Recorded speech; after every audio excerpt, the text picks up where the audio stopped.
Lia akhirnya kembali ke kampung halamannya setelah bertahun-tahun merantau di kota. Kepulangannya bukan tanpa alasan. Ibunya yang tinggal sendirian di rumah tua peninggalan keluarga mulai sering sakit-sakitan. Sementara suasana desa tempat ia dibesarkan terasa semakin asing dan mencekam. Sejak pertama menginjakan kaki di rumah itu, Lia merasakan sesuatu yang aneh. Setiap malam, terutama menjelang tengah malam, ia sering mendengar suara langkah kaki dari loteng, padahal bagian rumah itu sudah lama tidak pernah digunakan. Warga sekitar mulai berbisik-bisik saat melihat kepulangannya. Beberapa orang di desa menatapnya dengan wajah penuh kekhawatiran, seolah kehadirannya membawa sesuatu yang selama ini mereka takutkan. Puncaknya terjadi saat malam Jumat tiba. Malam itu, listrik di seluruh rumah tiba-tiba padam. Dari arah belakang rumah, terdengar suara perempuan menangis lirih, disusul aroma bunga melati yang sangat kuat.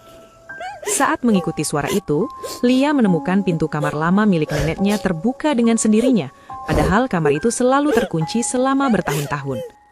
Di dalamnya, ia menemukan sebuah kotak kayu tua berisi kain kafan, foto keluarga yang sudah menguning, dan sebuah surat yang belum pernah ia lihat sebelumnya. Dari surat itulah semuanya mulai terungkap. Ternyata keluarganya menyimpan rahasia kelam yang selama ini disembunyikan. Bertahun-tahun lalu, neneknya pernah membuat perjanjian demi menyelamatkan keluarganya dari kemiskinan dan penyakit anak bungsu kesayangannya. Sebagai gantinya, keturunan perempuan pertama akan diambil saat malam Jumat Kliwon tiba.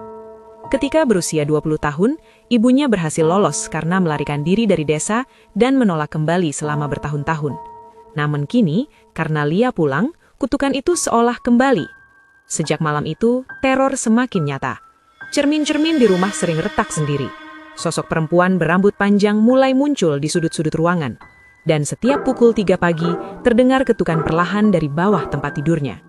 Tubuh ibunya semakin melemah, seolah ada sesuatu yang sedang mengambilnya perlahan. Seorang tetua desa akhirnya mengaku bahwa sosok itu bukan sekedar arwah gentayangan, melainkan penjaga perjanjian lama yang datang untuk menagih janji. Jika kutukan itu tidak diputus sebelum Jumat Kliwon berikutnya, maka salah satu dari mereka harus menjadi tumbal. Lia tidak punya banyak waktu. Bersama tetua desa, ia harus kembali ke sumur tua di belakang rumah neneknya, tempat awal perjanjian itu dibuat.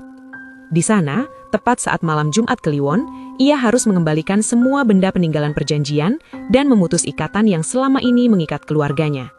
Namun, ritual itu tidak berjalan mudah. Suara tangisan, bisikan, dan sosok-sosok mengerikan terus mencoba menggagalkannya. Bahkan Lia sempat melihat bayangan neneknya sendiri berdiri di dekat